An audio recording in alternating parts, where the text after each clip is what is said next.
This sound is created by 80,000 European honeybees, each flapping their wings 230 times per second. It can be quite intense when you're opening up a beehive on your roof, as I did many times when I kept bees. The anxiety and fear of disturbing a colony was something I never truly got over. But the complete awe I felt as I learned more and more about these little creatures was simply bewitching. This is Gritty and Green, and I'm your host, Meredith Nutting. Today we're getting busy learning about bees. We're going to explore the world of our native flower visiting friends. But first we're getting into the sticky business of bees that make liquid gold with the folks at Half Mad Honey.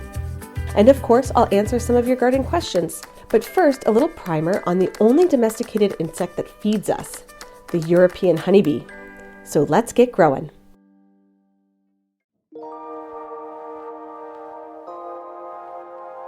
When you hear the plea about saving the bee, you think about the honeybee.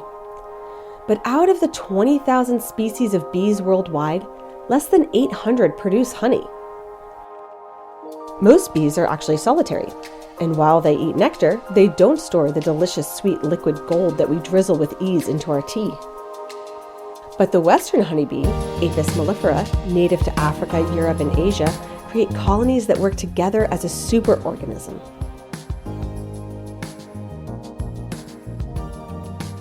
Superorganisms are a community of individuals that act as a whole.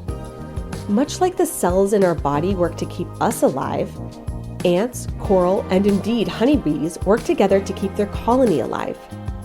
Each individual in a superorganism takes on a different role.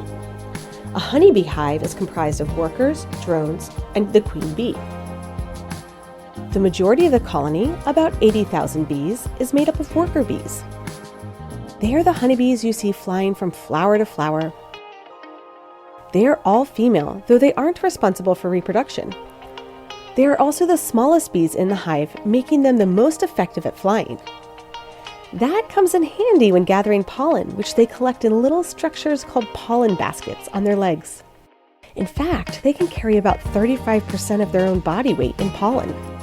The worker bee is an amazing communicator, using intricate movements called waggle dances to tell her sisters where the best foraging can be found. And if anybody gets in her way, she uses her stinger to defend herself. Unfortunately, that stinger is barbed, so when it pierces the skin of her enemy, it stays in and rips out of her body, killing her in the process. Fortunately for us gardeners, foraging bees rarely sting. But foraging is just one of their jobs in the hive. Over the course of her 6-week-long life, she will be responsible for caring for the baby bees, removing the dead bees, building the comb, cleaning, controlling the temperature, guarding the hive, and attending to the queen. Worker bees keep the hive alive. And then there are the males. The drones. They are bigger and stockier than the worker bees, with no stinger. A healthy hive has only about 200 drones in peak season. They don't forage or defend the hive. In fact, they are even fed by the worker bees. Their only job is to fly out of the hive and hope to mate with a queen bee. Every honeybee colony has a single queen bee. Without her, the hive will die, for she is responsible for the existence of every single one of the thousands and thousands of bees in the colony. She can lay up to 2,000 eggs a day, and in her lifetime, which is typically 2 to 3 years, she will have millions of descendants. The queen is noticeable because of her larger size and long, narrow abdomen. She also has a long, smooth stinger to defend herself over and over again. Without any of these, the queen, the worker, and I guess the drones, a colony would fail. Together, these bees form a hive around rows and rows of wax comb. They use this comb as a nursery for baby bees and to store nectar and pollen for the winter when the flowers they feed on are scarce. Their wax combs fill with nectar that starts to break down with the help of the bees' digestive enzymes. Over the weeks, bees fan the nectar to evaporate the water, turning it into honey. And this is what has turned them from a wild bee into a domesticated one. Somewhere around 10,000 years ago, people started their relationship with bees by keeping them in old logs and ceramic vessels and eventually in the wooden hives that we have today. Typically, these hives are stackable wooden boxes with wooden frames in which the bees make their wax comb. This structure allows the beekeepers to monitor the population and health of the colony, as well as harvest the honey with minimal disturbance to the bees themselves. Over time, selecting for desired traits such as a calm temperament and heavy honey production led to races of bees, much like breeds of dogs. The most popular in the US is the Italian honeybee. There are over 200,000 beekeepers in the US, and although the vast majority of them are small hobby apiaries, beekeeping is a $4.74 billion business. The industry comes not only from honey, but from pollination services. The number of hives waxes and wanes with the demand in the industry. During World War II, the numbers went up when honey became a substitute for imported sugar. And now the business of keeping bees is driven by the pollination services for the California almond industry. Hives are trucked from orchard to orchard to pollinate the crops in season. While this increases the production of the orchards, it's hard on the bees. Their seasonal cycles are disrupted as they forage continuously. Moving the hives is stressful on the bees, and it increases their susceptibility to disease and parasites. Of course, then there are the small apiaries, those with less than 500 colonies, many of which have fewer than 25 hives. In fact, folks with small-scale apiaries make up 90% of the beekeepers in the United States. Their bees stay put and rely on the local flowers in bloom to forage from, and depending on the climate, they have cycles of nectar flows and dearths. Urban beekeeping is growing in popularity. Philadelphia has almost 500 hives now. My 2 hives were part of that growing number until pregnancy kept me from scaling my roof to regularly perform hive checks. I still miss them, so I was especially excited to be nerdy with some current beekeepers. I got to sit down with Amelia Mraz and Natasha Fenn from Half Mad Honey to hear about how they got started and grew a business around busy bees. I have a Master of Public Health in Social Behavioral Sciences and Health Communication.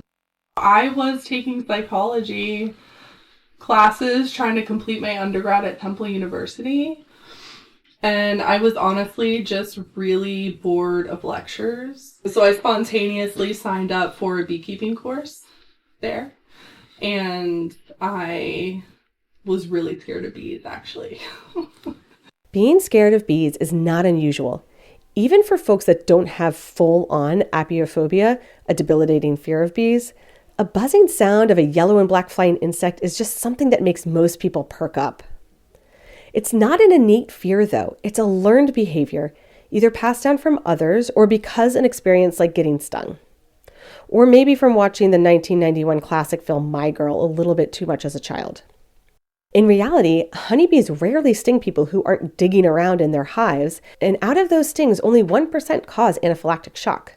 I originally was not comfortable with it, but I was at a really low point in my mental health, and I was looking for something different, something that would at the same time push my comfort zone, and also I was really just the thought of being in nature and not being in the classroom really spoke to me.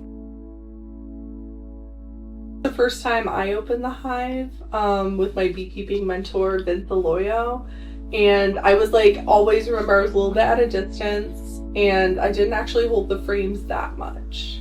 I was still a little bit nervous. It wasn't until I got my own hive and I opened it up that the buzzing just really takes over.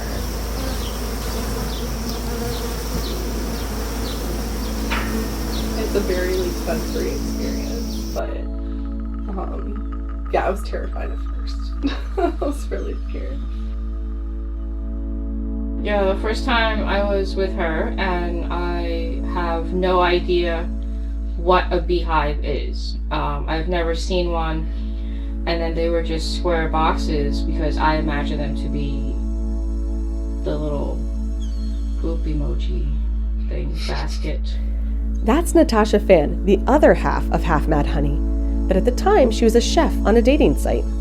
And her description of the beehive as the poop emoji isn't a bad one. Starting around 2,400 years ago, people used the upside-down baskets called skeps to keep bees until the modern-day box hives were invented. The bees would make their combs in the basket, and at the end of the season, the keepers would usually suffocate them to death to collect the honey. The modern-day hives, although not so bespokingly cute, allow beekeepers to remove the comb and check on the health of the hive and collect the honey without a massacre. But back to Natasha. She said that she was a beekeeper, an online dating site, so I was very curious. I've never met a beekeeper before, and she never met a chef before. So we were both enthralled with each other's careers. Pretty soon, Amelia was introducing Natasha to her hives. I think that was like our third date, and she lent me the suit. You're right. And I told her that if I like it after 3 times, then I will buy my own suit. Yep, that was the deal. Because I was terrified. I was just overwhelmed with the information that she was telling me, and seeing that many bees and hearing the buzzing, and then having to find one bee in a whole box of bees. Like, we have to find her. She's the queen and she's the biggest, and constantly I'm finding drones. So it took many times to finally actually see a queen, and then from then on I can spot a queen like a mile away.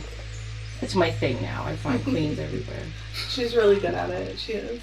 And I ended up buying a bee suit later and getting involved with it. It's a classic love story. Girl meets girl. Girl falls in love with girl. Girl becomes a beekeeper. And soon came Half Mad Honey. Half Mad Honey was born out of that personal experience for myself, that I wanted to share the connection with nature and the calming effects of being around bees with others. So Half Mad Honey, we're not fully mad, we're just a little crazy. All the good ones are a little bit, right? But it's actually a nod to something called the Mad Pride movement. The Mad Pride movement started in Toronto, Canada in 1993 and quickly spread. The movement aimed to destigmatize mental illness and take back the word mad. And it was really just folks with mental health experiences coming together and saying, we need better quality care.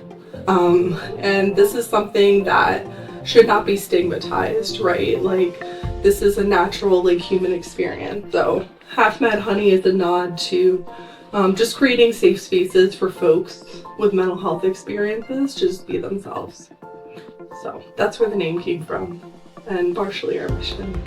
During COVID, we purchased a couple more hives, and bees split naturally in the spring. So our hives grew from 2 to 10 now. Honeybees are classified as livestock and have been legal to keep in Philadelphia since 1994. Beekeepers have to register their hives with the Pennsylvania Department of Agriculture. Inspectors visit apiaries to monitor diseases and educate beekeepers on how to prevent illnesses and treat infected hives. It's wild to see honeybees buzzing around my lavender and thinking of them as free-roaming livestock in the city. We are an urban farmer, and urban farming to us is not necessarily making money of honey or pollination. It's more about education. Yeah, like, we want people to know that you don't have to, like, drive out hours to a farm in the country to get the experience of beekeeping. We have different workshops and activities. We do mindful hive tours. We're going to do meditations with the bees. We do yoga and bees with Alchemy X. So we really love collabing with other, like, community members. So we're all about just doing different activities with the bees. It's interesting that something that can create so much anxiety is also the inspiration for so many meditation and mindfulness techniques. Take the yoga practice of bee breath. It involves sitting comfortably while breathing slowly and deeply through the nose while closing your ears with your fingers. On the exhale, you produce a humming sound strictly through the nasal airways. It has been proven to lower heart rate and blood pressure, improve cognition, and reduce stress, among other benefits. The power found in the vibration of bees has also created other relaxation techniques such as apitherapy in Slovenia, where patients lie on beds on top of beehives and breathe the beehive air.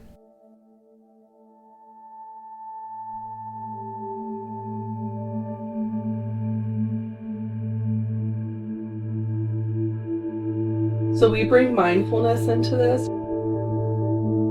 Part of beekeeping and part of mindfulness is really being aware on purpose without judgment. So we see beekeeping as also a vehicle for reducing stress, but also for like social emotional learning as well. Just being aware of your body, where the bees are, observing what's happening in the hive.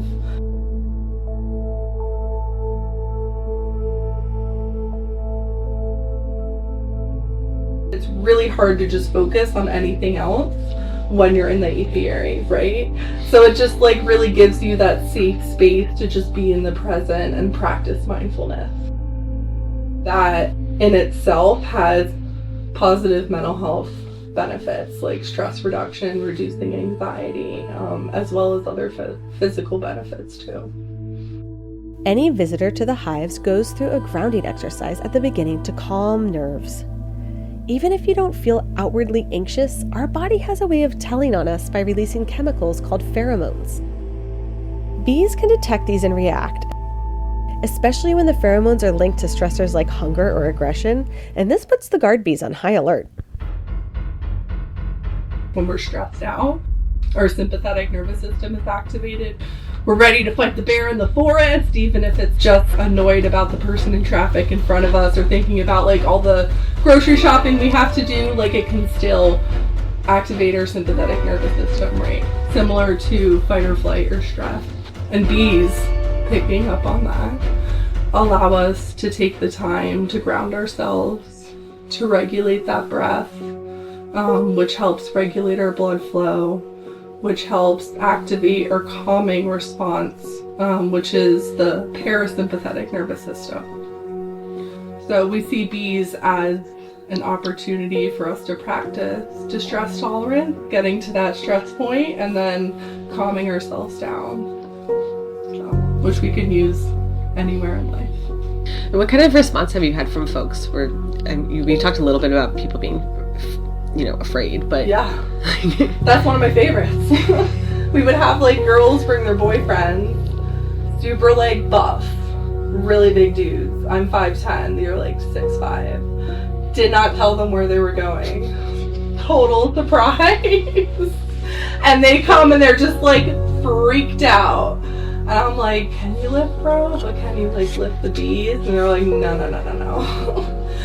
By the end, holding a frame, smiling, so excited. So there's fear, but there's always like a fear to joy transition. People love it. Like, it's so much fun. Even if they come and they're scared, most people end up having a great time. We're only a few people in this area that allows you to put on a suit. We know a few beekeepers, but that's about it. For all the millions of people who are curious, we only do 10 people a tour, like twice a weekend. So, people have never had this experience, so this is a great opportunity for the city. You don't have to drive out to Lancaster. So we're trying to overcome fear with the bees more than just, the stress tolerance, but just acceptance and familiarization. Yeah, like shifting perspectives and, when you learn something more about something, the appreciation. It's not as scary as you thought it was. Yeah, it's always an educational experience, and they learn so much, and then they get to eat the honey, and then they understand how it's made and why it's crucial, and like we only have a certain quantity. So they see one bee makes one drop throughout her life of 6 weeks, so they appreciate what raw local honey is.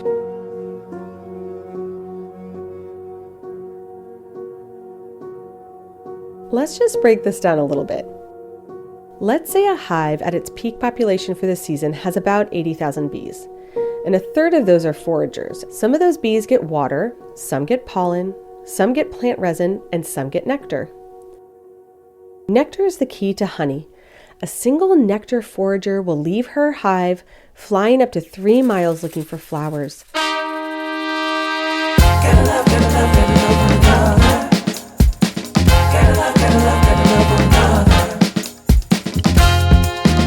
She'll visit 50 to 100 blooms on a single trip, collecting nectar and depositing it back in the hive. And she'll do this around 12 times during the day. In her lifetime, about 6 weeks, she'll have created 1/12 of a teaspoon of honey. It takes over 500 bees to make 1 pound. So think of that the next time you drizzle some of that golden sweetness onto your oatmeal.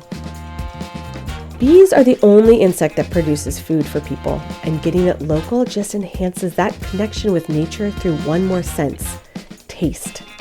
But when you get it straight out of the hive, the wax is at a perfect melting point, and the honey just flows right through your tongue.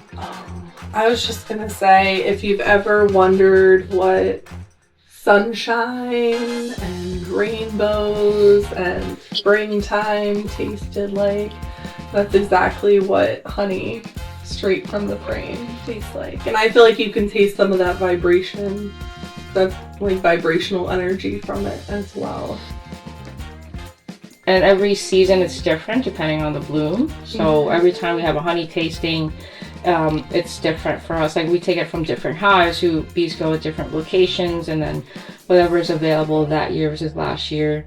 So the honey tasting is very interesting to see the variety of honey around. That we are shocked at the flavor every time too.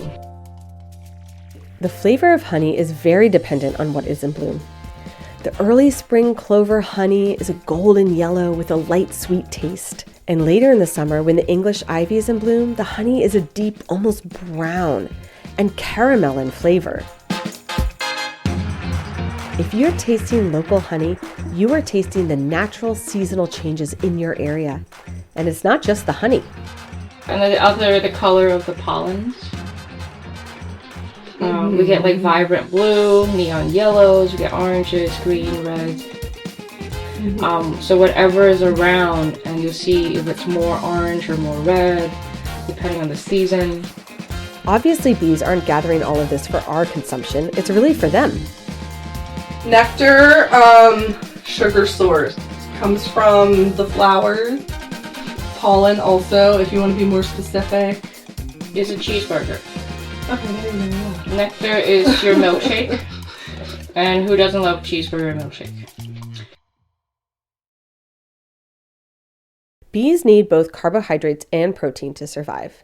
The nectar they drink and the honey they store provide those carbohydrates. The pollen gives them the protein as well as vital nutrients. Bees will also produce something called royal jelly, which is a milky substance rich in carbohydrates, protein, amino and fatty acids, vitamins, and minerals. It's what worker bees feed to the larvae, and this is wild, it will turn them into queen bees. Royal jelly has become popular as an anti-inflammatory and antioxidant. Of course, bees also produce wax. That's what they make their combs out of. It's obviously used for candles and other home goods, but did you know that you can eat it? You don't want to eat enough to plug up your intestines, but it might be beneficial to lower cholesterol, prevent infection, and also ulcers caused by non-steroidal anti-inflammatory drugs. And then there's propolis. Propolis is mostly resin. It's collected from sap from needle trees, and it's bee glue. They basically like antibacterial caulking. So any little like crack in the hive, they're going to seal it up, and it's super strong, like antifungal, antibacterial. So propolis is really used to keep the hive healthy. So, and we can use it for many things as well as humans. So it's personally my favorite product. I love it. Egyptians used to use it to embalm mummies, so it's been used for a while. Keeping bees, an insect that spends its life gathering food from flowers in a city filled with more pavement than plants, may seem a bit cruel. There are like a lot of misconceptions about urban beekeeping. and like the life and health of a honeybee in the urban areas, right? So one thing actually, so we're at the Navy Yard, which is actually an accredited arboretum. So a lot of people don't know, but there is a lot of biodiversity in Philadelphia with plants, right? So if you go out to a very rural area, you might have not a lot of biodiversity. We call that like monoculture. You might have like one or two types of plant sources. So in terms of flowers being what bees eat, a lot of their food, pollen, nectar comes from that. The city provides a lot of like diverse food for them. And you think about it like as a human, you're like, eating like a carrot is good for you. But eating like carrots every day, only eating carrots, probably not the best thing. So like humans, bees also need a diverse amount of flowers, different food. So that's one benefit. And I think misconception about the city is that there are a lot of like plant sources for bees. Strangely, studies have shown that city bees are also more protected from pesticides than country bees. Agricultural practices do use a lot of like pesticides and herbicides if you're a farmer. Yeah. Right. Your neighbor is not going to spray her rose bushes or, her cherry tree. Mm-hmm. So it's actually a lot safer for the bees in the city. Mm-hmm. So no one uses pesticides here. Of course, that's not to say that keeping bees in the city is easy and that bees, even honeybees, don't need our help. The more beehives there are, the greater the chance of disease spreading from hive to hive. And many diseases can wipe out an entire colony in a season. If you're like in a rural area with bees, it's less likely that you have somebody closer to you with bees. But in the city in Philly, we actually do have a lot of beekeepers. So it's kind of like COVID. If anybody gets sick, you do have to watch out. Like that could spread to other beekeepers' hives. So just being aware of that in a more populated area. But other barriers for keeping bees in the city is Uber and Lyft. Who's gonna drive this hive back and forth? They laugh, but it's a fair point. As a beekeeper, you have to think about how you're going to move hundreds of thousands of bees from one place to another. Transportation is one of the things in the city.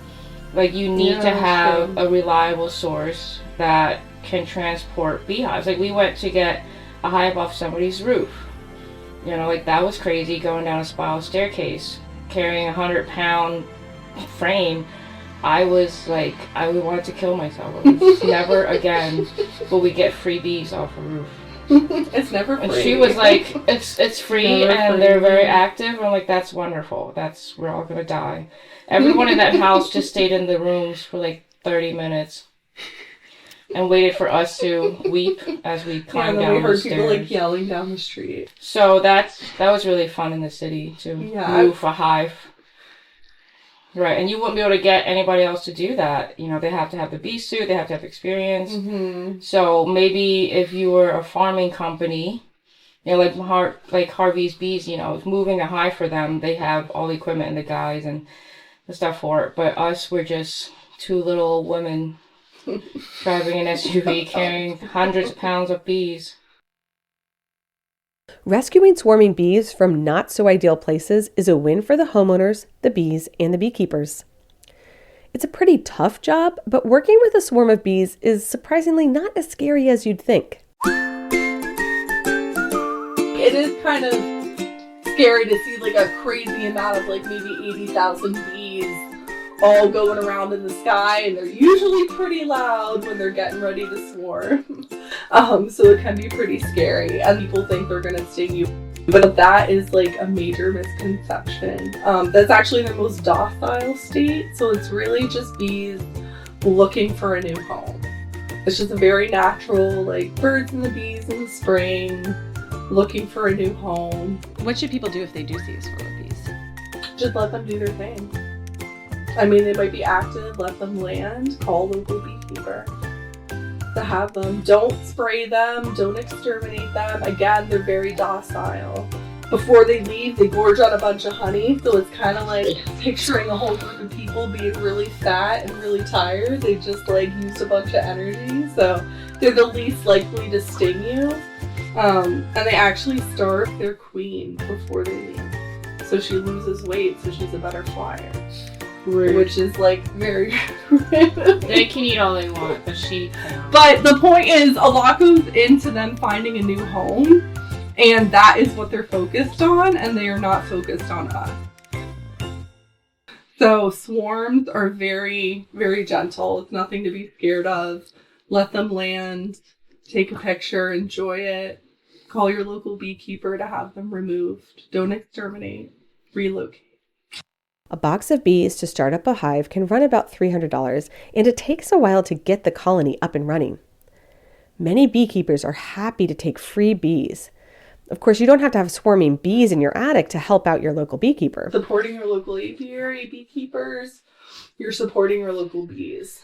So people often go to a grocery store, go to Whole Foods, you see a label, USDA, grade A, organic honey, and you think like this is the good honey. Honey is one of the most faked foods in the world. One of the most faked foods. So oftentimes that even grade A honey, you could look at it and it might be from a different country. And even if it says that it might be like grade A honey, it might not be actually truly real raw honey. Honey is the third most faked food in the United States after olive oil and milk. 70% of that honey comes from overseas and long supply chains. Each of those links in the chain allow opportunities for the honey to be filtered or heated or mixed with other sweeteners like high fructose corn syrup. Unfortunately, there is little regulatory enforcement. No one knows exactly how much honey on grocery store shelves is fake. Some say 15%, some say 70%. But you know what's not going to be fake? Honey from your local apiary. It's going to be pure honey and often raw. Honey also is a prebiotic when it's raw as well, which feeds our natural gut bacteria. So a lot of like store-bought honey is just not going to give you the same like nutritional values. Large corporations that have a lot of beehives, when they harvest honey, they might heat it to make it easier to harvest, and that's going to denature it and take out a lot of like the beneficial antioxidants, polyphenols, all that good stuff. Also, what's the other thing I was going to say? Also, allergies. Yeah, that's what I forgot. Yeah. So, thank you. 81 million Americans have seasonal allergies caused by pollen. That number has seemingly been increasing due to climate change. In people allergic to pollen, their immune system mistakenly identifies pollen as a harmful substance, and that triggers a reaction to release a chemical called histamine to fight it off. 50 is local. So you talk about local honey, it's local to a 50-mile radius of where you live. So local honey really does help with your allergies. Though anecdotally, eating local honey has a positive effect on allergies, and a few studies have supported its use, not enough research has been done to scientifically prove that local honey can actually help allergies. But I can think of much worse home remedies to test out than eating honey. And it's like an allergy shot. So when seasonal allergies, we're allergic to the pollen in the flowers during the spring, during the fall, right? If you get honey within a 50-mile radius, spoonful a day, 2 weeks, it's going to build up your immune system to what you're allergic to, which is the pollen. So local honey can also help with allergies. That is one of the benefits. Yeah.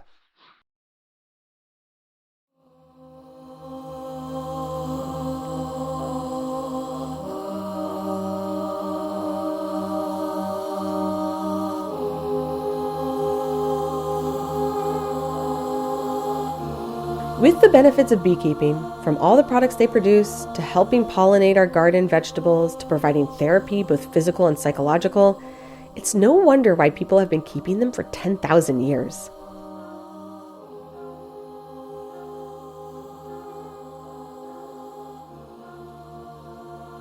It's not just one insect, but it's an entire society, community of an insect. So we're connecting with nature, but we're also connecting with the community of nature. There's so many pieces to that.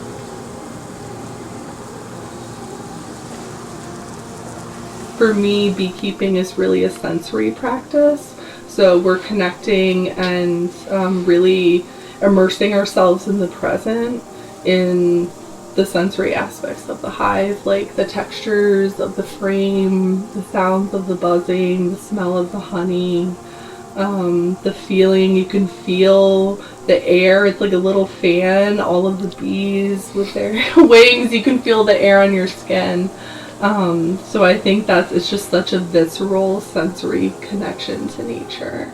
It's just being able, like, connecting our humanness to nature and just, really reflecting as humans, like, how connected we really are, how part of nature we really are every day.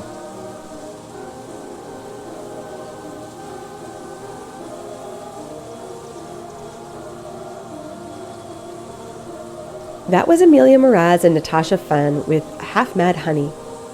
If you're interested in learning more about their tours and collaborations, go to halfmadhoney.com. And if you're interested in possibly becoming a beekeeper yourself, they have an internship program.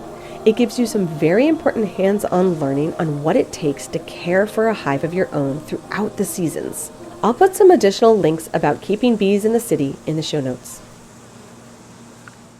So as much as I've adored observing these amazing creatures, honeybees aren't actually the bees that are at risk. In fact, they're part of the problem. In areas with high domestic bee populations, wild bee populations are low. In the United States, there are 4,000 species of native bees and at least 437 in Pennsylvania. Unfortunately, a study from the Center of Biological Diversity estimates that 1 in 4 of these native bees are at risk of extinction.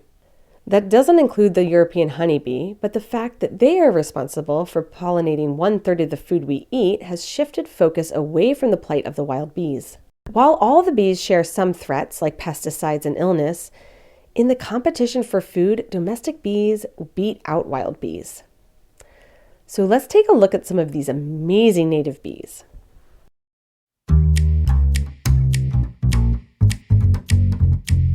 One of the most common you'll see in Philadelphia is the common eastern bumblebee, Bombus impatiens. They are fuzzy all over with black on their head and abdomen, that's a bee butt, and a yellow thorax, that's the part between the head and the abdomen. And they can sting, but they rarely do. They are incredibly effective pollinators with fur all over their bodies that trap the pollen and spread it from flower to flower. In fact, they are so effective, they've actually started to be introduced to farmlands in other parts of the country and the world to aid in pollination. Each autumn, a queen bee mates and then overwinters underground until the spring, when she finds a nest site, also underground. There she lays her eggs. Then she sits on them until they hatch. The queen feeds them pollen until they form cocoons and develop into adults, when they will take over and care for the new larvae. Because of their importance to agriculture, their general population isn't threatened, but there are plenty of bumblebees that are, like the rusty-patched bumblebee with a beautifully reddish patch on its abdomen. It's the only native bee protected under the Endangered Species Act in the U.S. Another commonly seen bee in the Philadelphia area is the eastern carpenter bee, Zoocopa virginica.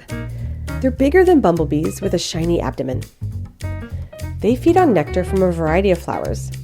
They also have a unique technique of gathering pollen by vibrating their heavy bodies to shake the pollen out of the flowers. And because they are sometimes too big to fit in tube-shaped flowers, they'll cut the flowers open to get the nectar out of the base. Eastern carpenter bees can be solitary or form colonies in wood. This is probably what they're best known for, destroying deck posts and wooden structural pieces on houses. And while they're a nuisance to homeowners, they're an important food source to birds and small mammals. And then there are the bees like the pure green sweat bees, Aglacoria pura. They're tiny and shiny, and while they eat nectar and pollen, they also love a good salt lick like that found in our sweat. There are also mining bees that nest in the ground like bumblebees but are smaller than honeybees. They are solitary, making nests in the ground, but they tend to congregate together. Then there's my favorite, the leafcutter bees. I've actually never seen them. But if you see leaves that look like someone took a hole punch around the edge of them, you have leafcutter bees nearby. They cut circles out of foliage to construct their nests. Once you really start looking at the bees in your garden, you start to realize how much diversity even urban places can have, but they can have even more. To give our wild bees a fighting chance, we have to increase the native plants around. These native bees evolved with the native plants, and they rely on them for food. In turn, the native plants rely on the native bees. While honeybees can pollinate them, native bees do so much more effectively. So plant native plants and provide watering stations. You can do this so easy. It's just a shallow dish of water with a few rocks that act like a little landing pad so that our bees can grab a drink on our increasingly hot days without drowning. Bees also need a place to nest. Open ground, leaf litter, dead leaves, fallen logs, all of those are important nesting sites for our wild bees that either get paved over, raked up, or cleared.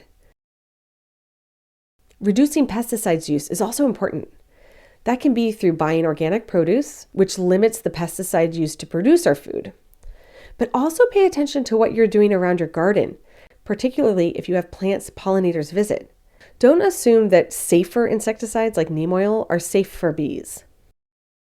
Finally, we need to continue to protect pockets of wildlands that we have in and around the city. I'll put some more links in the show notes to information about all the different wild bees you can find in the area, as well as ways to save them. And let me know what bees you see most in your garden. Now, let's answer a garden question. Hi there. I have a question about garden herbs. We love fresh herbs in salads and throughout the summer, but I'm curious about harvesting those herbs and how to store them so that we've got them also to use in wintertime. Herbs are one of my favorite things to grow in small city gardens. They're fairly easy.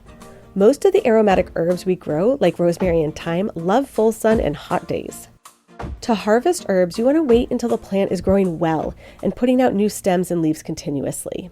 For most herbs, you want to cut the stem just above a cluster of leaves. You can take sprigs a few inches long.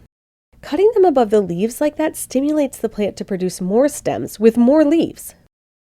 For herbs like parsley or cilantro, you want to cut the whole stem from the bottom. Regularly harvesting stimulates the plant to grow more. Now, if you want to harvest herbs to dry and use over the winter, you're going to want to harvest them when they've just started to develop flowers but before they bloom. That way the leaves will have the highest concentration of the aromatic volatile oils that give the herbs their flavor. Whether you are harvesting for fresh summer herbs or dried winter herbs, after you cut them, you want to give them a rinse and pat them dry. If you are going to dry them to store them, you'll want to bundle them in small batches and secure them at the bottom of the stem with a string or a rubber band. These bundles are going to shrink, so tie them tight. Then hang them in a well-ventilated, dust-free, dark place. Give them plenty of space and a little tussle every few days to keep the air flowing, the mold at bay, and to speed the drying process. If you don't have a dust-free spot, you can lay them flat on a cookie sheet and put them in the oven at the lowest setting, 110 Fahrenheit typically, with the door open. That sounds awful in our 100-degree summer days, so I personally recommend a dehydrator. If you have a fancy one, you can set the temperature between 95 and 115 degrees and spread the herbs in a single layer on the trays. If you, like me, don't have a fancy one, you can just turn the dehydrator on and check it often to see if the herbs are dry. You want them fully dry, but you don't want to dry them longer than you have to. Whichever method you use, after the leaves are dry, you pluck them from the stem and crush or grind them, and then store them in airtight containers away from sunlight where the flavors will be strong for up to a year. I hope that helps. If you have a garden question, please email me at grittyandgreen@coolgoonproductions.com. Thank you so much for joining me to learn all about the bees, and a really special thanks to the folks at Half Mad Honey. To learn more about their work, go to halfmadhoney.com. And as always, if you're enjoying this podcast, please like, review, and share it. It really, really helps.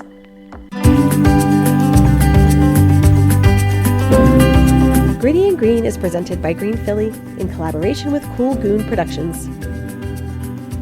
It was written, directed, and edited by me, Meredith Nutting. Theme music by Kazuya. If you want more information about local sustainability, go to greenphl.com.